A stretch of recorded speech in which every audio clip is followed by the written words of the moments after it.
오늘도 말씀 나누기 전에 앞뒤적으로 보시면서 한번 인사하면 좋겠습니다. 집사님과 권사님과 함께해서 참 좋습니다. 그렇게 한번 인사하면 좋겠습니다.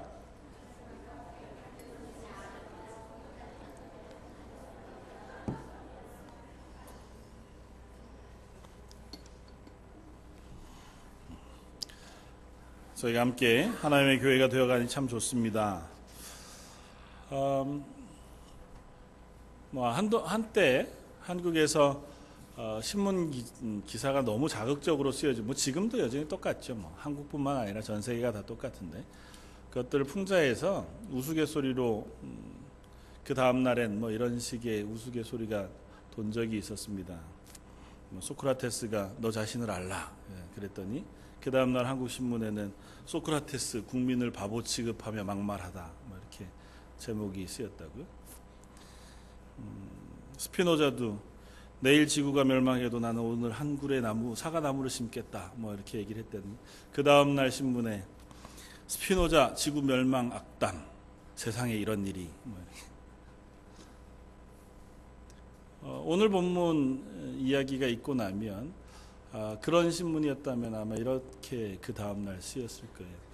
예수님 국민을 향해 개라고 욕하다. 사람들 충격 이런 식으로. 오늘 본문의 이야기가 예수님이 공생의 기간 동안에 하셨던 수많은 일들 가운데 특별히 병자를 낫게 하시고 귀신을 내어 쫓는 이적의 일들을 행한 것 중에 하나를 기록하고 있습니다. 그럼에도 불구하고 유독 우리들의 눈을 끄는 것은 예수님이 여인에게 한 말 때문에 그렇습니다. 예수님께서 수로보니게 여인으로 알려진 이 여인에게 그 여인이 자기의 딸을 고쳐주시기를 간청할 때에 하신 말씀이 27절에 기록되어져 있습니다. 예수께서 이르시되 자녀로 먼저 배불리 먹게 할지니 자녀의 떡을 취하여 개들에게 던짐이 마땅치 아니하니라.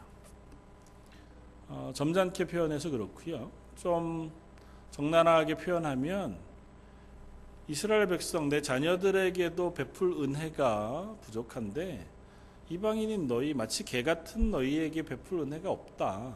그렇게 거절하신 것입니다. 예수님께서 왜 이렇게 말씀하셨을까? 전후 사정 우리가 오늘 살펴볼 것이지만 예수님이 이렇게 때로는 너무 황당하고 독한 듯한 말씀을 하신 것을 우리가 보면서 전 한 가지 묵상을 오늘 나누고자 합니다.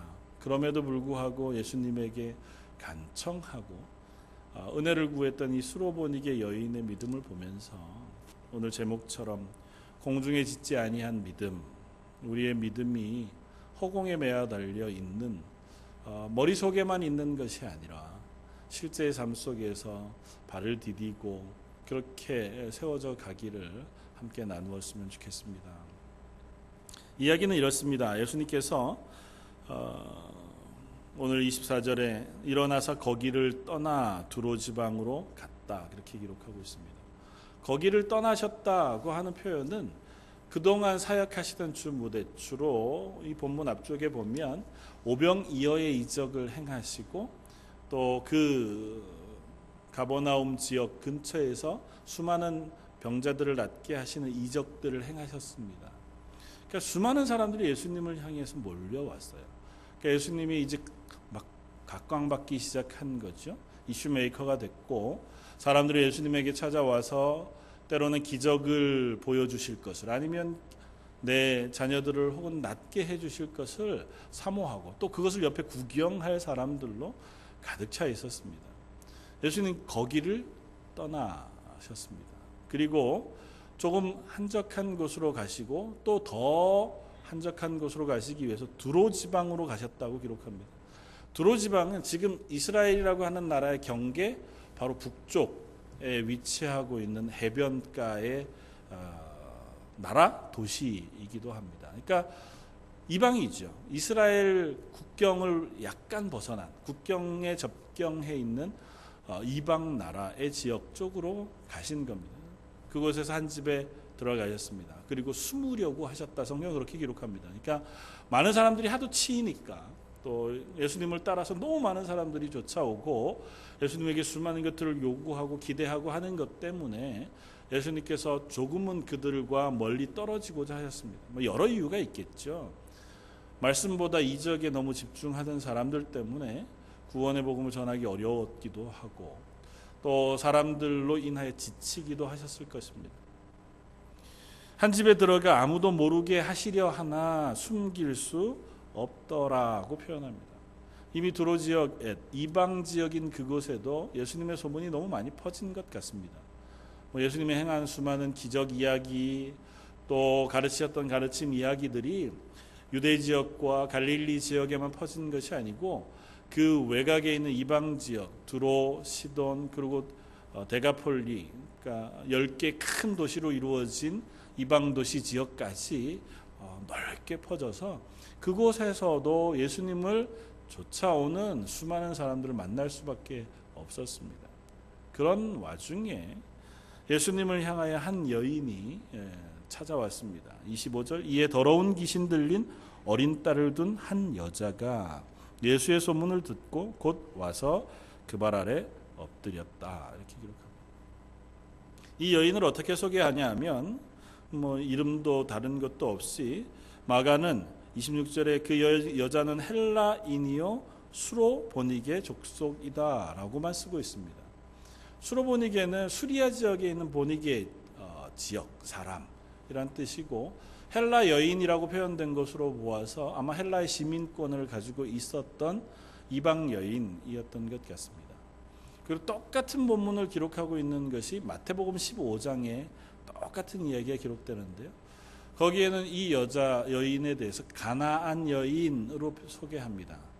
그러니까 아마 수로보니게 지역에서 출생하여 헬라인으로 살았지만 이곳 가나안 지역, 그러니까 가나안 조금 북쪽에 있는 이 두로 지역으로 와서 아니면 가나안 지역에 정착해서 살고 있던 한 여인으로 그렇게 소개되어지는 것. 이 여인에 대해서 알려진 게 그것이 전부입니다.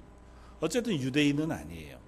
그리고 헬라인인 것으로 소개된 것으로 보아 어느 정도의 지식과 혹은 자격을 갖춘 사람이었다고 짐작해 볼 수 있습니다. 예수님이 계신 곳, 마태복음에는 예수님이 가고 계신 그곳을 향해 이 여인이 따라옵니다. 그리고 마태복음에 보면 다윗의 자손 예수여 그렇게 소리치며 자기의 딸을 고쳐주실 것을 요청합니다. 그러다가 예수님이 무시하세요. 들은 척도 안 하시니까 이 여인이 예수님 앞으로 와서 예수님의 길을 막고 그 앞에 무릎 꿇고 엎드려 자기의 딸을 낫게 해주시기를 간청한다. 그렇게 기록합니다. 오늘 본문에도 그렇게 기록하죠. 예수님 앞에 와서 엎드려 무릎 꿇고 자기의 딸을 낫게 해주시기를 간청하거늘. 간단한 얘기지만 당시에는 독특한 일이었습니다. 유대인 남자 앞에 이방인 여인이 무릎을 꿇고 그 길을 막는 것도 좀 어색한 일이었을 뿐만 아니라 그 앞에 막고 있는 그 자세가 그냥 간절히 도와주십시오 이렇게 가난하고 어려운 사람이 누군가를 향해 동정을 구하는 그런 자세라기보다 굉장히 적극적으로 그 길을 막고 마치 예수님이 안 도와주시면 안 된다고 하는 그 간절함을 표현하고 있어요. 그러니까 소리도 지르고 그 길도 적극적으로 막고 왜 내 말을 들어주시지 않느냐고 하는 그러한 자세를 가지고 예수님 앞을 지금 막고 있는 겁니다. 그러니까 어디로 가든지 내가 그 길을 막겠다. 정 안 되면 내가 발목을 붙잡고 옷자락을 붙잡고라도 내 말을 들어주시기를 간청하고 있는 그 모습이 오늘 본문의 수로보니게 여인이 예수님에게 하고 있는 모습입니다. 정말 간절한 거죠. 어떻게 예수님에 대한 소문을 다 들었는지 알지 못하고 마태복음에 얘기하고 있는 것처럼 어떻게 예수님을 다윗의 자손이여라고 고백할 수 있었는지는 성경이 기록하고 있지 않습니다. 그러나 적어도 이 여인은 예수님이 메시아로 오셨다고 하는 소문을 들었든지 그 사실에 대해서 알았든지 그래서 이 예수님이라면 내 딸을 고쳐주실 수 있겠다고 하는 그 간절한 마음을 그가 가졌어요. 그래서 예수님에게 와서 어떻게든 내 딸을 고쳐주십시오 하는 어머니의 간절한 마음으로 그 앞에 무릎을 꿇습니다. 그런데 평소 같으면 예수님이 그 여인을 뭐 위로하고 그래 딸이 낳았다고 얘기해 주시거나 뭐 같이 가자고 하시거나 그렇게 도움을 주셨을 거예요. 성경 모든 거의 대부분의 복음서에서 예수님을 향해 나왔던 이들을 외면하신 적이 거의 없었으니까. 그런데 오늘은 웬일인지 예수님이 이렇게 대답하십니다. 27절 예수께서 이르시되 자녀로 먼저 배불리 먹게 할지니 자녀의 떡을 취하여 개들에게 던짐이 마땅치 아니하니라. 어떻게 보면 정말 단호하게 거절하셨고 어떻게 보면 굉장히 심한 모욕을 하고 계시는 겁니다. 왜 내 앞에 와 있느냐? 너한테 줄 은혜나 뭐 당신 딸을 고쳐줄 마음은 눈꽃만큼도 없으니 가라. 당신들은 내가 관심을 가지고 있는 그런 사람의 종류가 아니라 넌 그냥 길거리에 지나다니던 개, 뭐 혹은 그런 동물들처럼 그냥 그렇게 살든지 말든지 내 관심 밖에 있는 사람이야. 그냥 내 앞에서 떠나라. 뭐 그런 식의 표현을 예수님이 이 여인에게 합니다.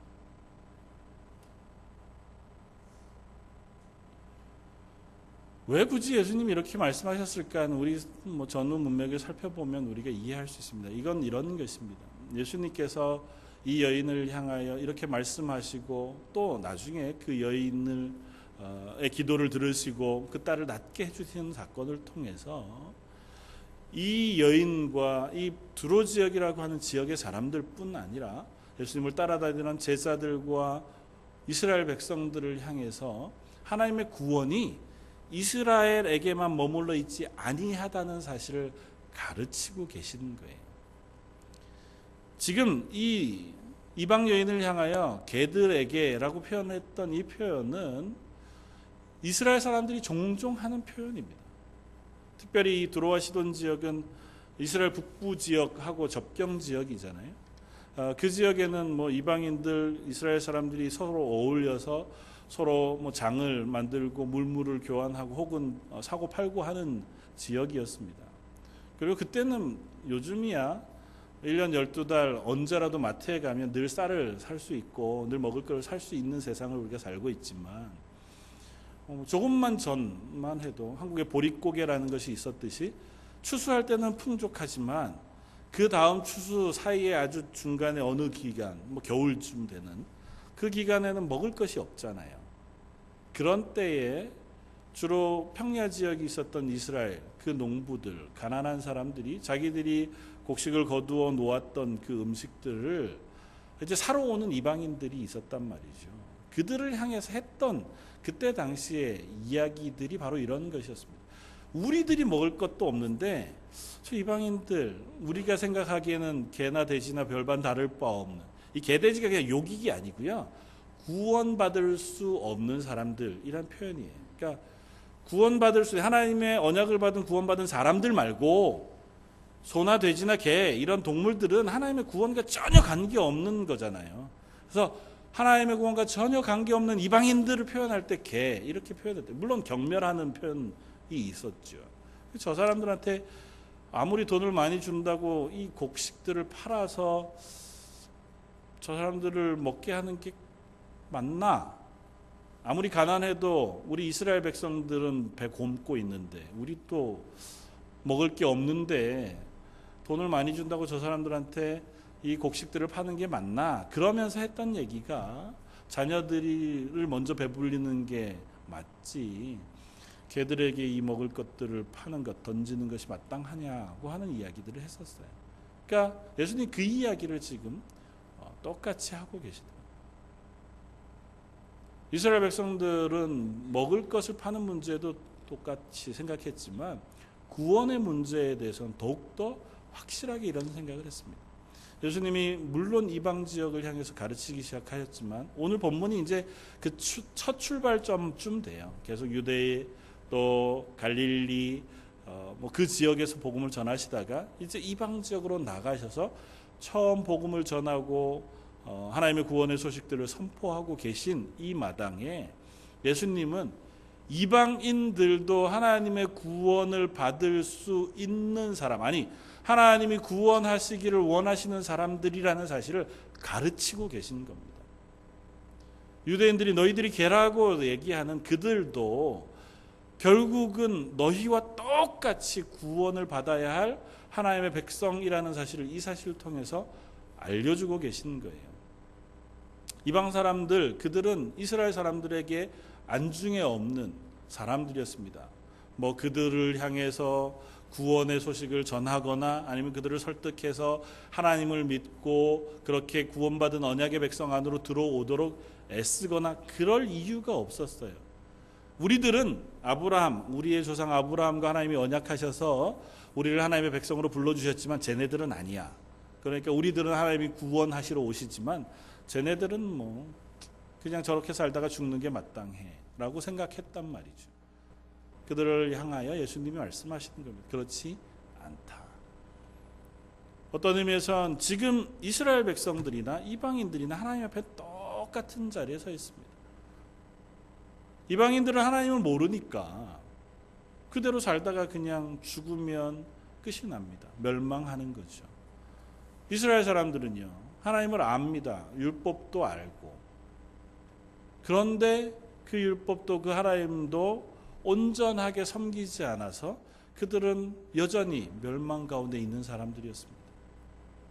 예수님이 이스라엘 사람들, 특별히 율법을 잘 지키는 레위지파 혹은 서기관과 제사장들, 바리새인들을 향하여 독사의 자식들아 그렇게 말씀하셨잖아요. 알고는 있으나 그들이 그 하나님을 온전히 믿지 않았고 그것 때문에 그들은 구원과 관계없는 삶을 살아가고 있었습니다. 다시 말하면 하나님 앞에서 유대인이나 이방인이나 똑같이 멸망받을 존재들이었습니다. 그런데 예수님이 오셔서 그들에게 구원을 선포하고 계신 거예요. 그 구원을 선포하는 것이 유대인들에게만 그 언약을 따라서 구원을 선포하고 그들을 하나님의 백성 만드시는 것이 아니고 하나님을 전혀 몰랐던 이방인들에게도 그 구원을 선포하시고 그들을 하나님의 백성으로 만드신다고 하는 사실을 오늘 이 사건을 통해서 확인시켜주고 계신 겁니다. 그래서 조금은 자극적으로 말씀하고 계시는 거예요.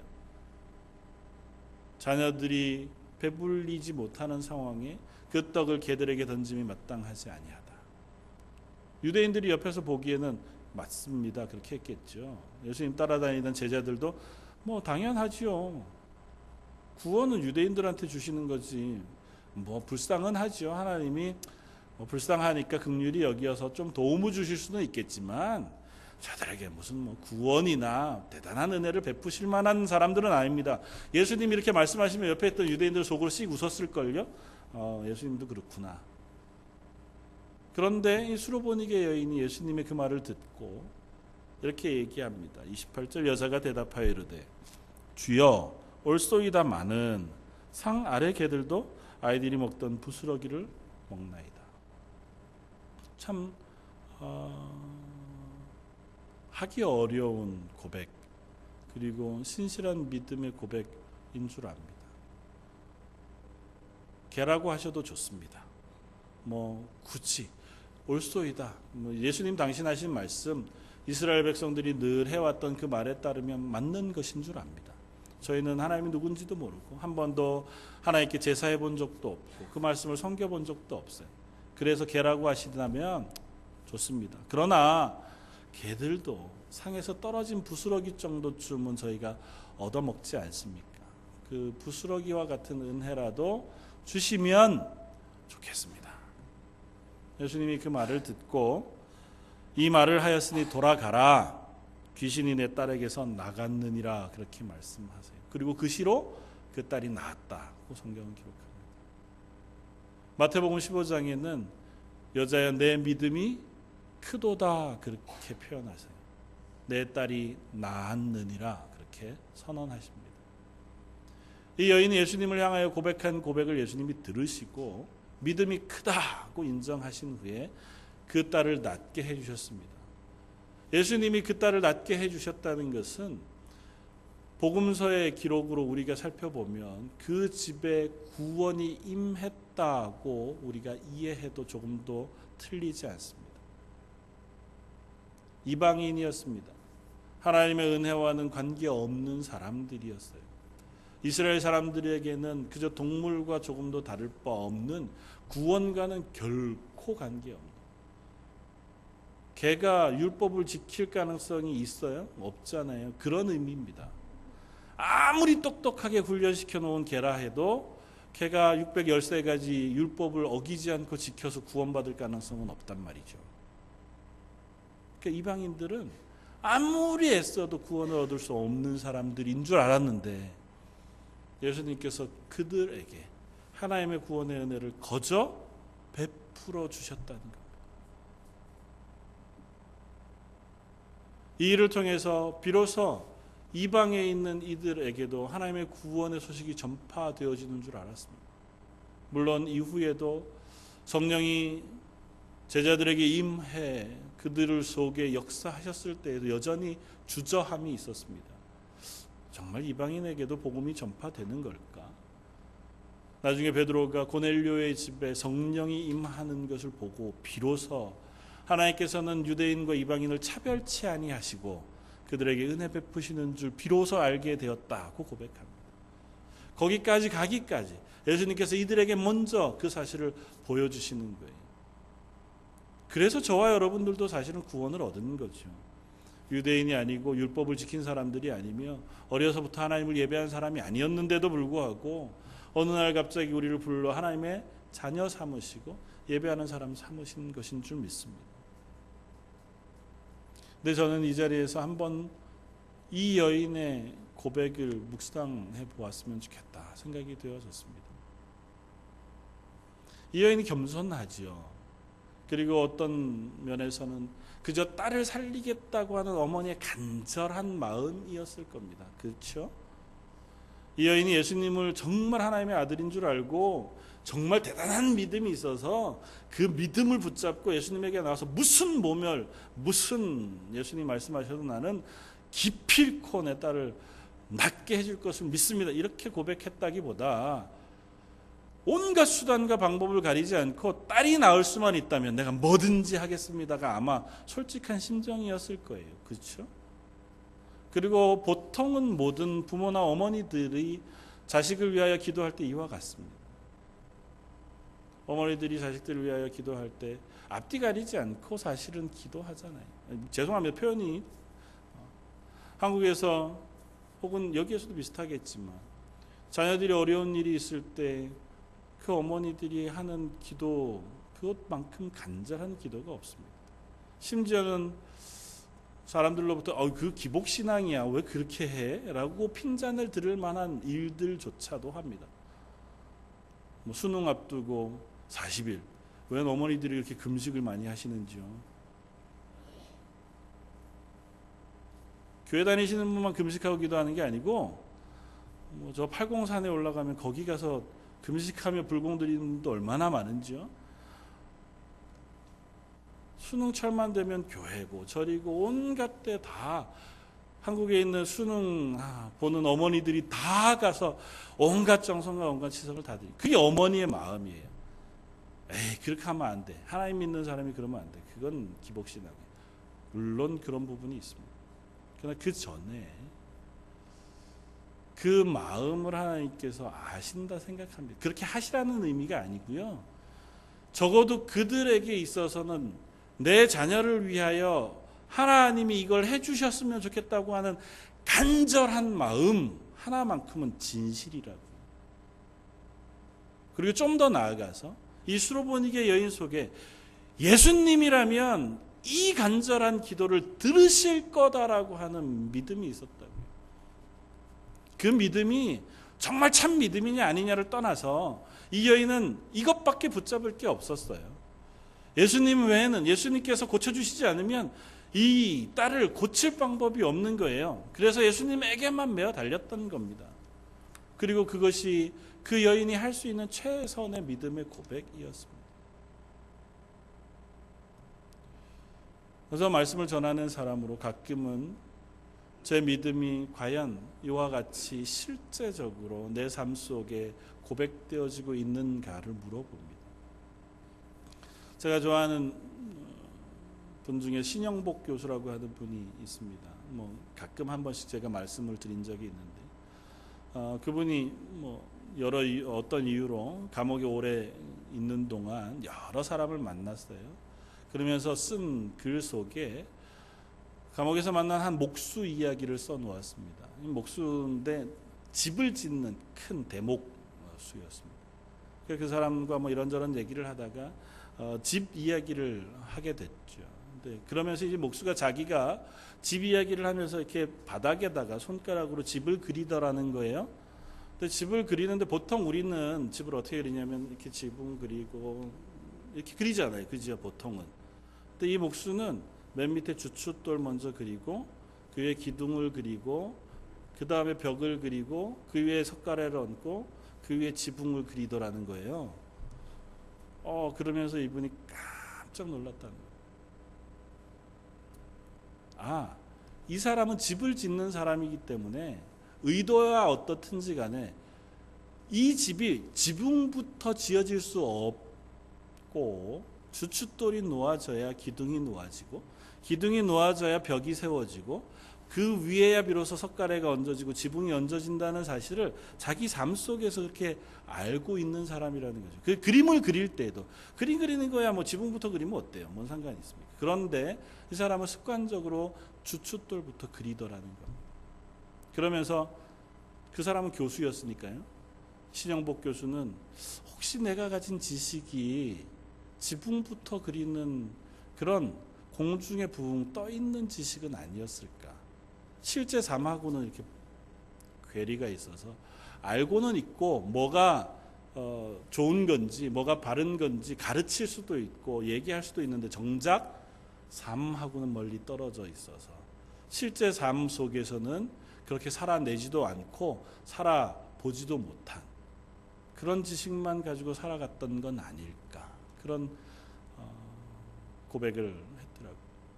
그러면서 저도 우리의 믿음도 혹시 그런 건 아닐까.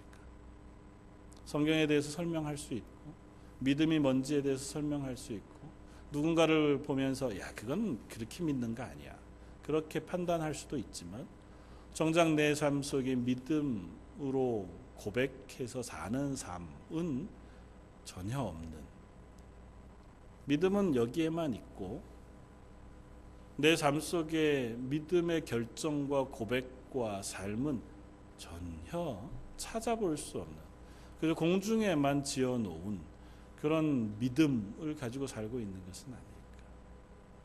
이 수로보니게 여인의 모습을 보면서 적어도 이 여인은 다른 건 몰라도 그의 삶 속에서 첫 믿음의 고백은 분명하게 하고 있다고 하는 생각을 합니다.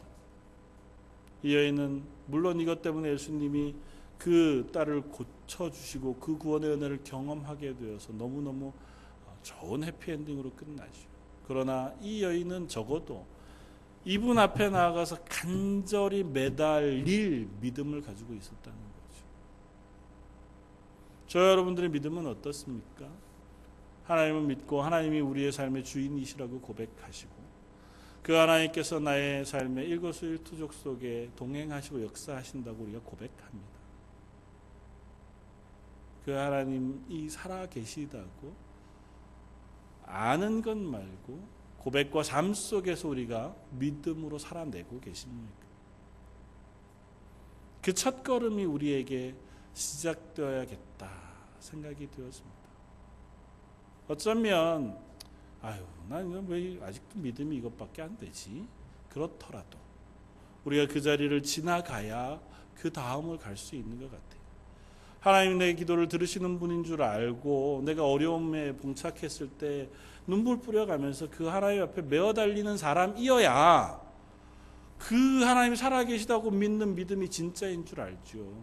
그렇게 내 문제를 가지고 하나님 앞에 기도하다가 성경을 읽고 하나님을 묵상하다 보니 하나님은 이와 같은 분이구나 점점 더 깊이 알아가게 되고 그러다 보니 하나님이 기뻐하시는 일은 무엇일까를 고민하게 되고 그러다 보니 내 삶의 방향도 조금은 바꿔야겠구나를 깨달아지고 그래서 삶을 비로소 믿음의 사람으로 조금씩 만들어가는 과정이 필요하지 않겠느냐는 주춧돌을 놓고 가야 되는데 머리가 먼저 다 컸어요. 성경에서 얘기하는 이 단어가 무슨 뜻인지 신학적으로 무슨 의미인지는 내가 너무너무 명확하게 알고 그것들을 가지고 재단하고 평가하는 분명히 할 줄 아는데 기도하지 않아요.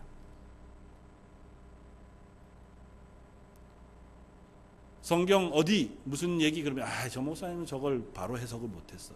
심지어는 내가 인터넷 찾아보니까 저거는 헬라어 원어로 저런 뜻이 아닌데 목사님이 잘못 설명하는 거야 까지도 아는데도 불구하고 정작 내 삶에 어떤 문제에 봉착했을 때 어떤 결정에 봉착했을 때 하나님께 기도하고 하나님의 기뻐하시는 뜻이 무엇일까 하나님의 도우심을 구하기보다 내가 보기에 이 세상에서는 이렇게 결정하는 게 훨씬 더 유익해 이거나 아니면 조금 더 이 세상의 지혜를 많이 가지고 있는 먼저 장사한 사람 아니면 변호사 이 세상의 지식 가진 사람들에게 조언을 구하고 그 결정에 따라 그 일들을 행해 간다고 하면 아니면 우리들의 삶을 되돌아봐 지난 시간에 내 삶의 결정과 삶에 걸어온 길들을 되돌아보는데 그 어느 한순간도 믿음으로 내가 결정한 적이 없고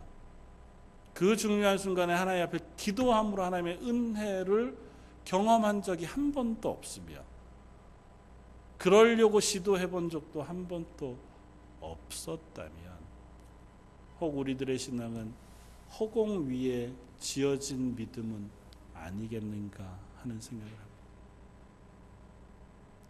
우리의 믿음의 삶이 한결같을 수 없습니다. 오늘 제가 칼럼에 김민기 씨가 부른 봉우리라고 하는 노래 소절에 약간을 써놓았는데요. 이쯤 가면 내 믿음이 잘 자라겠지. 하나님을 정말 잘 알고 신앙이 잘 자라있겠지. 그런데 가보면 여전히 그냥 내 믿음이 이것밖에 안 됐구나. 갈 길은 훨씬 더 멀고 어휴 저기까지 어떻게 가나 싶은 마음이 드는 그것이 어쩌면 우리의 믿음의 삶인지도 모릅니다. 그러나 그 길을 걸어가서 거기에 도착해야 그 다음을 향해서 또 걸어갈 수 있는 줄도 믿습니다. 여러분들이 걸어가는 믿음의 삶이 발에 땅을 디디고 처음부터 한 걸음 한 걸음 나는 하나님이 살아계시다는 사실을 믿어. 그래서 내 삶 속에 어떤 문제가 생길 때마다 적어도 그 문제를 해결하실 하나님 혹은 기억하실 하나님 앞에 기도하며 나아가겠다고 다짐할 수 있는 저와 여러분들이었으면 좋겠습니다. 하나님 우리를 잘 아세요. 내가 요구한 대로 혹 들어주시지 않을 수 있습니다. 그러나 내가 요구한 대로 들어주시지 않아도 우리를 아시는 하나님께서 왜 그렇게 하셨는지 우리로 하여금 깨달아 알게 하실 거예요. 우리를 왜 그런 훈련을 통과하게 하시는지 왜 그렇게 낙심케 하시는지 당장 내 마음에 설득될 만큼 다 깨달아지지 않더라도 기도하고 하나님 앞에 나아갈 때마다 하나님 우리를 그 자리에서 깨닫게 하시고 인도해 가시는 하나님이신 줄 믿습니다.